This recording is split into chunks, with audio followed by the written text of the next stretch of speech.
series today.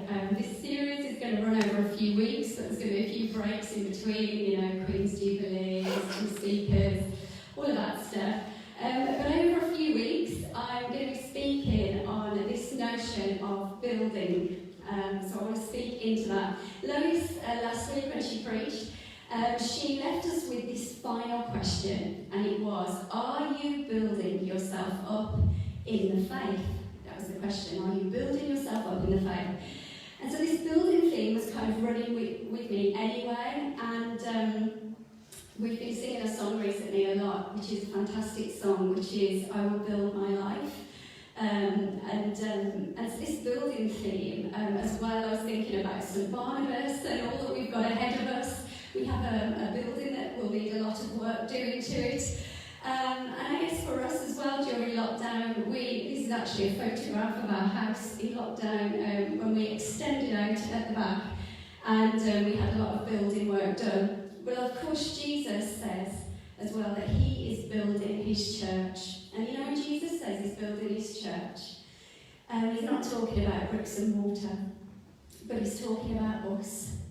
And so Lois's question is, are you building yourself up? This is about us as people. We are the church, not the bricks and the mortar. And so when Jesus is saying that he's building his church, he's not talking about he's going to build lots of physical buildings all across this earth, although sometimes they are very helpful as a vehicle for mission and for us as a people to gather in.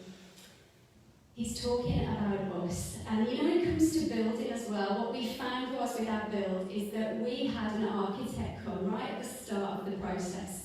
Now that can be a really helpful thing at the start of any build, to have an architect come. And you might get an architect to come at the start of maybe a new season, or when you want to do an extension, or maybe at the start of a new era, because they have creative ideas and are able to design things that maybe you hadn't seen or thought about. They have this ability to think outside of the box. And then, after having an architect, then you call a builder. Well, you see, Jesus, he is the one who, when we can't see what is possible, he is the grand master architect who can see all that he is building, all that he is planning, and all that he is doing. So, I just wanted to set that up at the start of this series. So, on the next photograph, I just want to show you a picture of our house. This was our house, not now, just to say. So, this was during lockdown, and this was a photograph that I posted to social media, and you can see our dog looking ever so confused as to what is going on.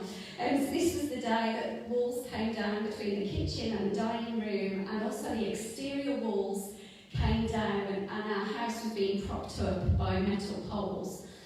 And in that moment, as we were living in an awful lot of mess, as you can imagine, and I knew that God wanted to speak to me. It was a year ago, so if you can remember a year ago, I was thinking, what is going on in the world? Like, COVID was still very much happening. We hadn't got a building to meet in as a church. And I was thinking all kinds of questions like, how is this going to change the church? What will the church become? Not just us as Living Hope, but like actually across our nation and across the world. Because everything feels a bit of a mess right now. And I just felt like God speak to me in this moment. From these Bible verses from Isaiah 43, where it says, forget the former things, do not dwell on the past. See, I am doing a new thing. Now it springs up, do you not perceive it? I am making a way in the wilderness and streams in the wasteland. Now you see, God calls us to look for the new thing that he is doing in the middle of mess. And what got me through our building project was the visuals, the pictures that I was given from the architect of where we were heading, of what the finished picture was going to look like on that day when we would have that family room that we'd always wanted. That was what I kept in mind on the days when the builder had decided to drill up the entire kitchen floor and leave all of the doors open in the whole house. So as you can imagine, I come back from work and there is dust like this in every single room. And then just to add the joy that was that day. He'd also cut through my Hoover cable as well, so I couldn't hoover up. Oh, it was such a joyous occasion. So on that day, I was really remembering, remember what this will look like. It will be worth it. People kept saying, it will be worth it. But here in these verses, God says, I'm doing a new thing. And it may look messy right now, but can you perceive what is to come? And he says, do not dwell on the past. Don't get caught up in the past and think, there was times when I was like, our house was so much better before I did all this. I wish we could go back. Maybe our living room wasn't so bad, or our old kitchen wasn't so bad after all. But the thing is, when God is about to do something new, we have to go through a messy middle that very often looks a little bit like this. And these verses, they refer to, so God is speaking to the Israelites, and he is referring to what they've been through. So in this whole chapter, he's saying, I am the God who has rescued you. I rescued you from Egypt. I've parted waters. But now I'm going to redeem you. And he starts to unfold the redemption plan of Jesus, the new thing that he is going to do through Jesus. So the truth is about God is that he never changes. It's the same yesterday, today, and forever. However, here in this chapter, we see him reveal deeper and deeper layers of the truth about himself, and how people can experience him.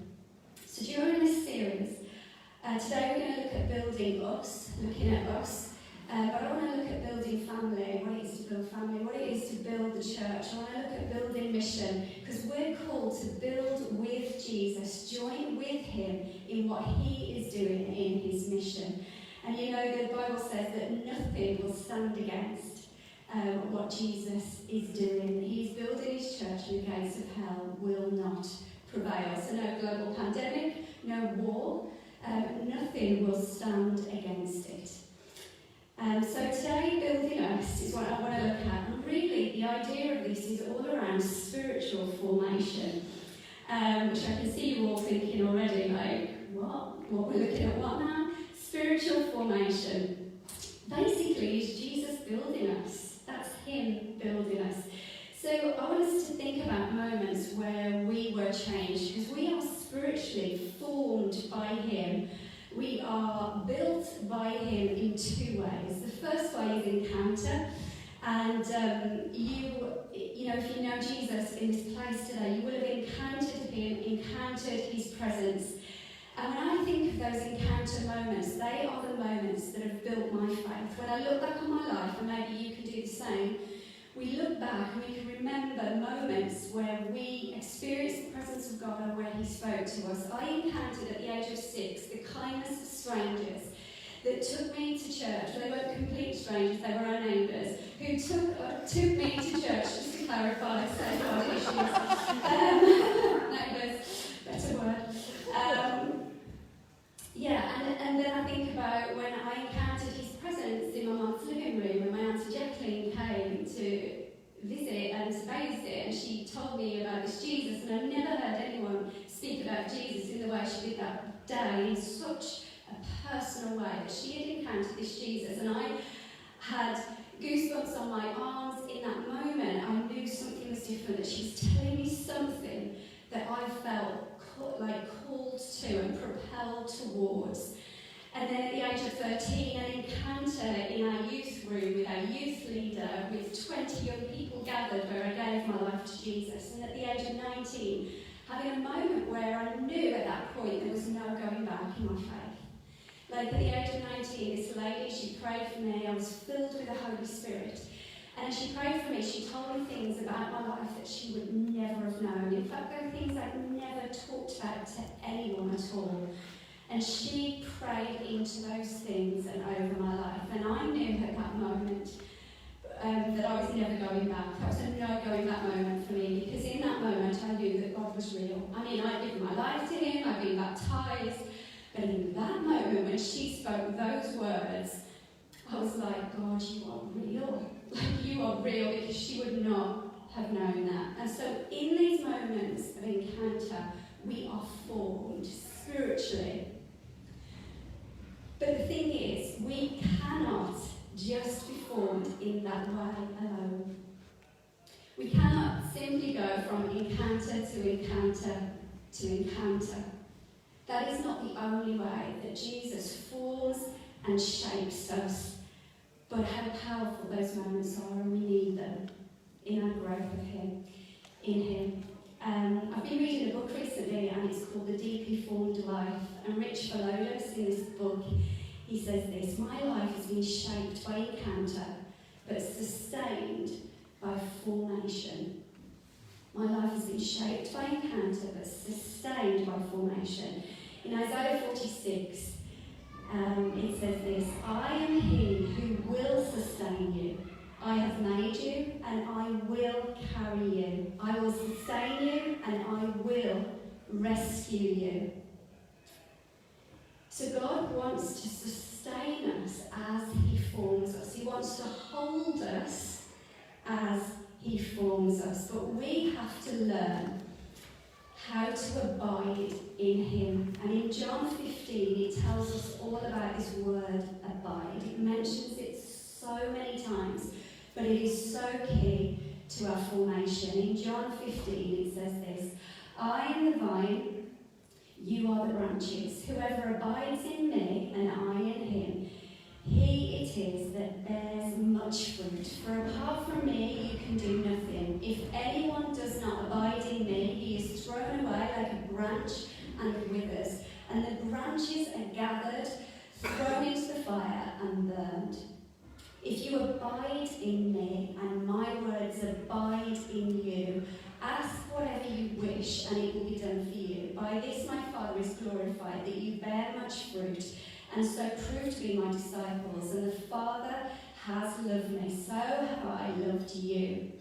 Abide in my love. If you keep my commandments, you will abide in my love, just as I have kept my Father's commandments and abide in his love. In some translations, that word abide is the word remain.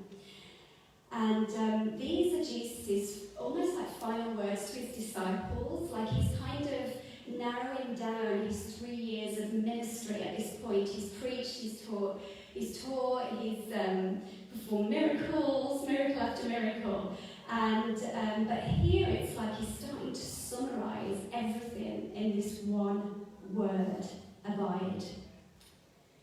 And this is so important, all these verses, because what these verses are saying is we cannot live the Christian life until we learn to abide. We cannot do anything that will have any fruit that will last unless we learn how to abide.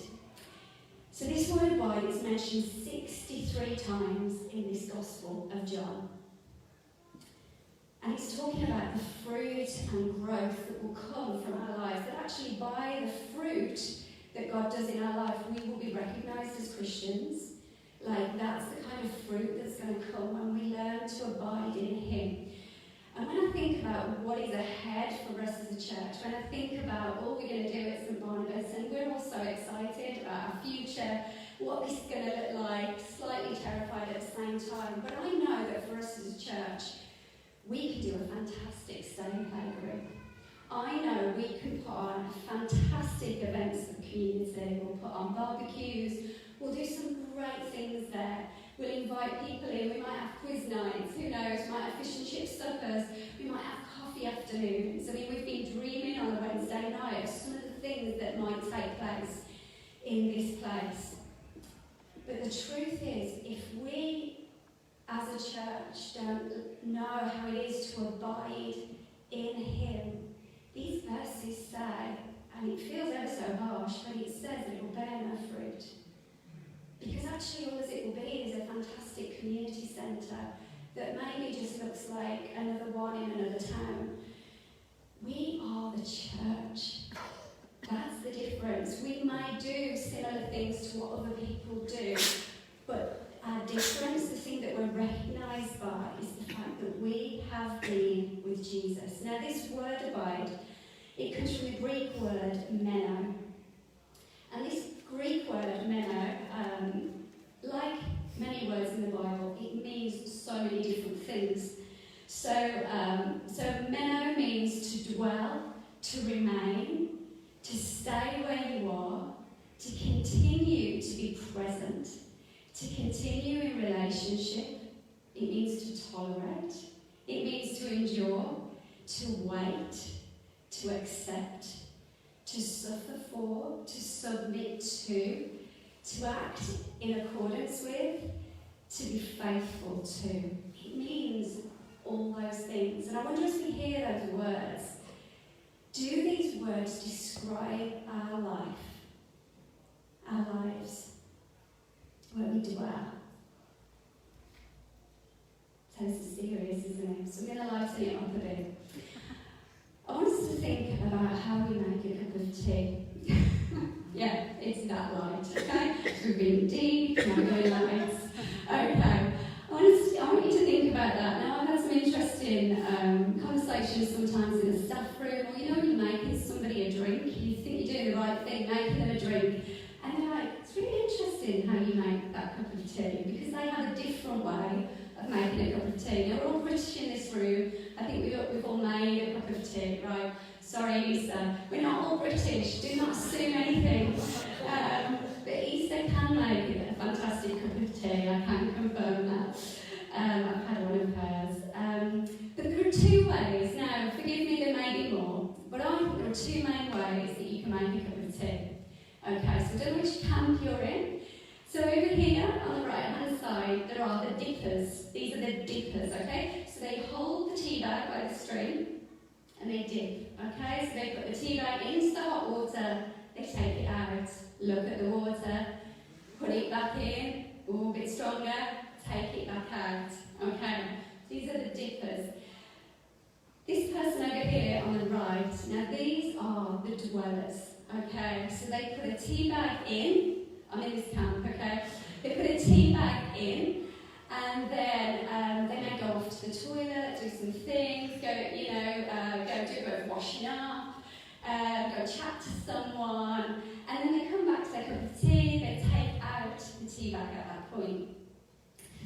And as we think about these two very silly things, really, of how we make a cup of tea, I don't know what camp you're in, but with the dipping, what I find so interesting is that person is still in control. So if you speak to a dipper, why do you dip the tea bag in? Why don't you just let it dwell? Like, that's my question to the dippers.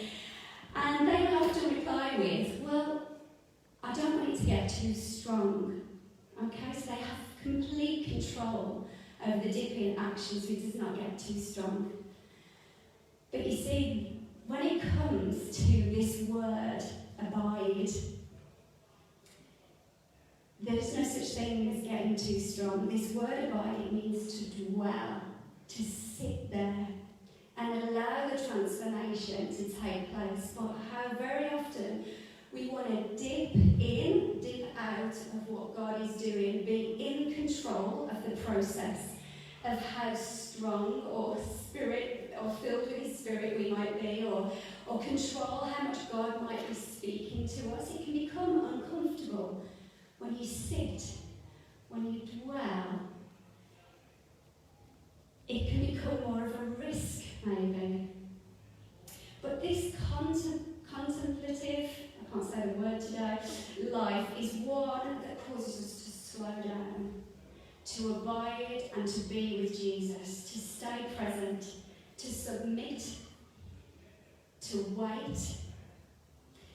And very often coming to church, it's a really good thing. Going to prayer meetings is a good thing. These encounters, they are a good thing. But to take us into a place where we really bear some fruit is we need to be people that will be able to abide unhurried in the presence of Jesus, which I recognise is so countercultural in this culture where people rush and almost like wear busyness like it's a special badge of honour. It's like, I must be important, I am so busy.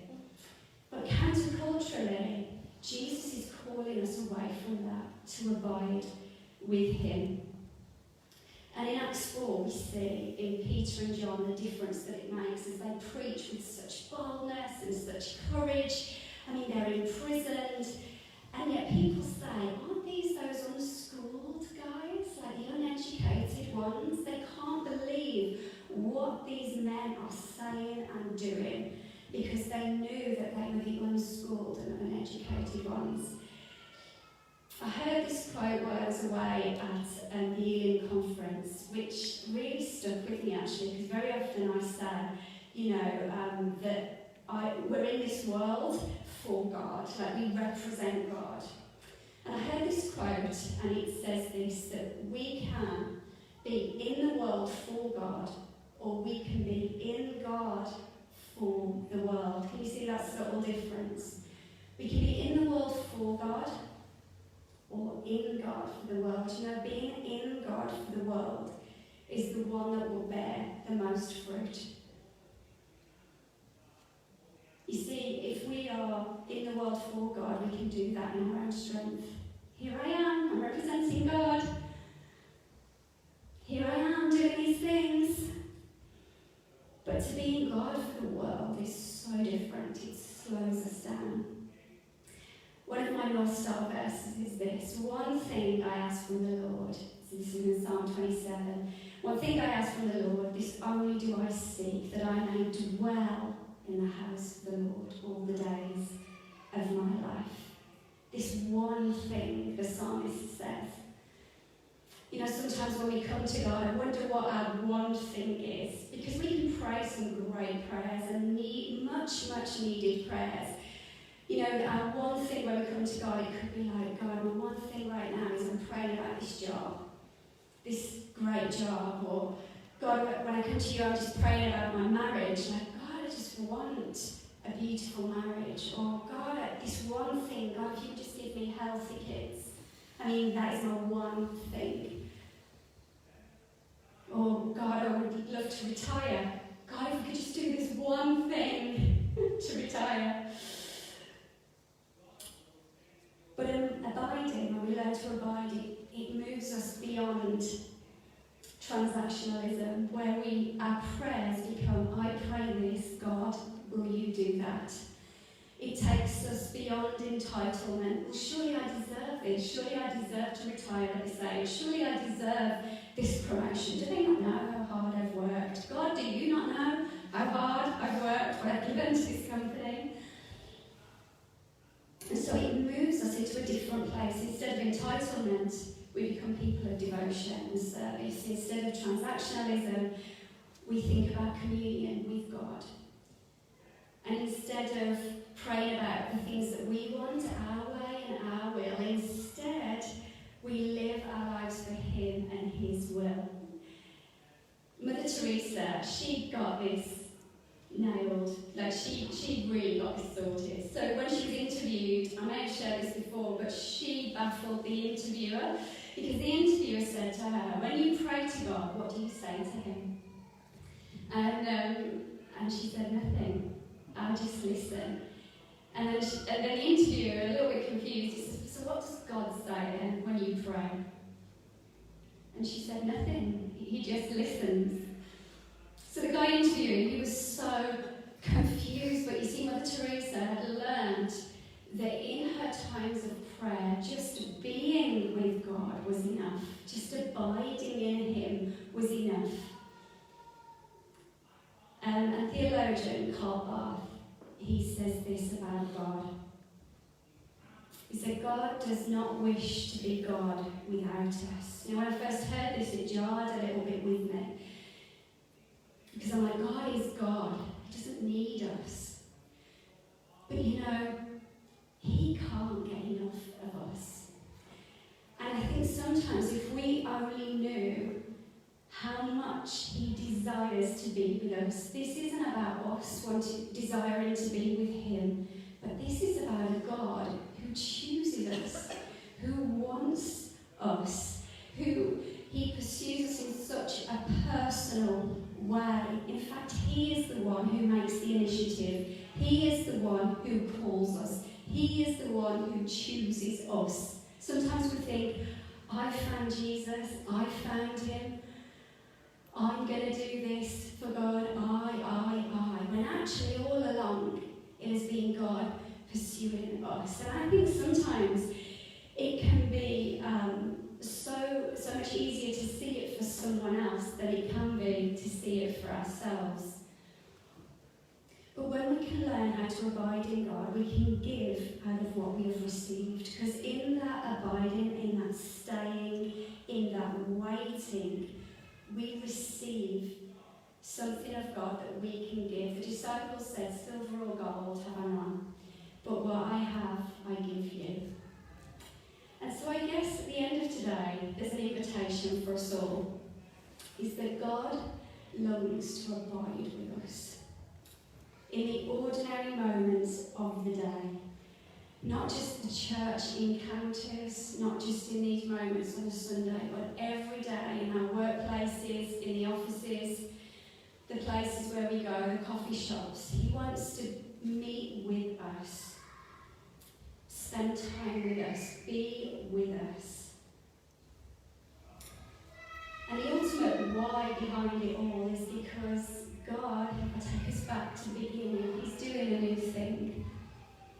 He's a God who is on mission to save a lost and a broken world. And He invites us, the church.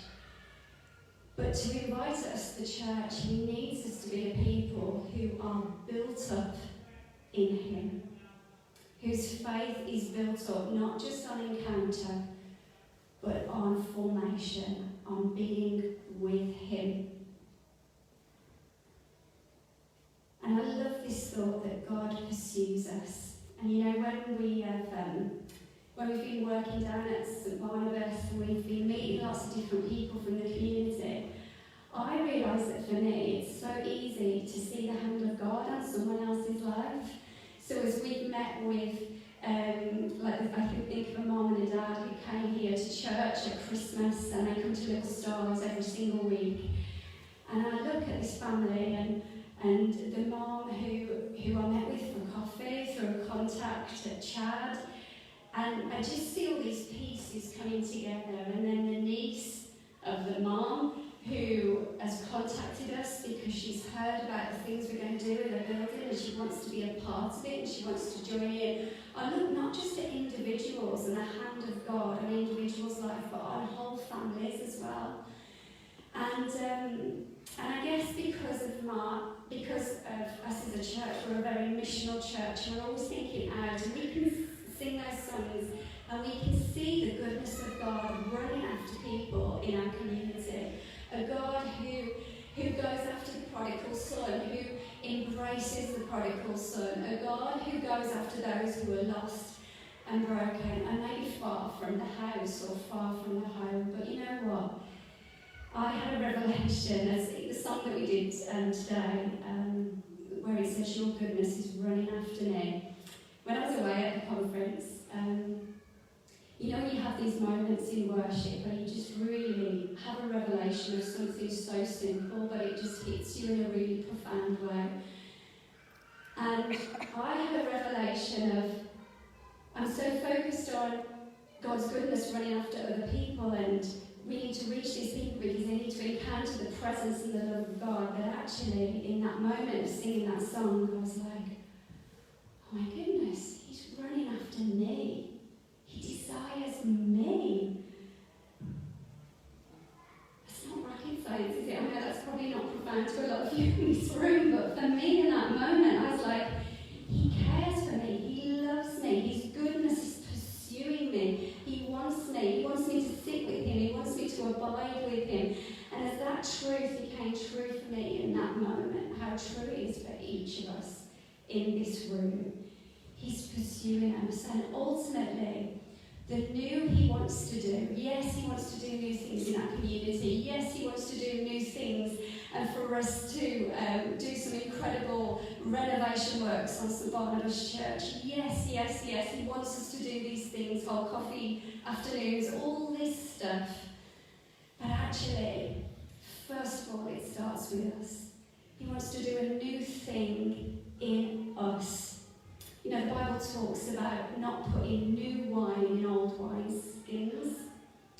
And as we enter into into this new season of what God is preparing. I do believe He wants to do a new thing in us, so that we're not putting the old wine in the new wineskins, because they will break. But actually He is preparing us, that He's building us up, that He's doing a work in us, that we would be ready for the new. So I wonder if we could maybe finish with that song. That song that we sang, that new song that sings of the goodness of God. And as the worship team come and play and come and sing that, I wonder if we could just abide in Him, stay, remain, wait, sit. And let's allow the Holy Spirit to speak to us in this moment. Jesus, I thank you that you love us dearly as your people. Your heart is for us, not because of what we can do, not because of our gifts or our talents, but you love us. I'm reminded of that line in a song that you don't want heaven without us. We're your people, and although you could do things without us, you choose, God, to not just do stuff with us, but you actually just want to be with us. And so, God, I pray in this moment, as we hear this song again, Holy Spirit, would you minister to each of us? For those of us who need to know your love again, to feel your love, maybe experience your presence for the very first time.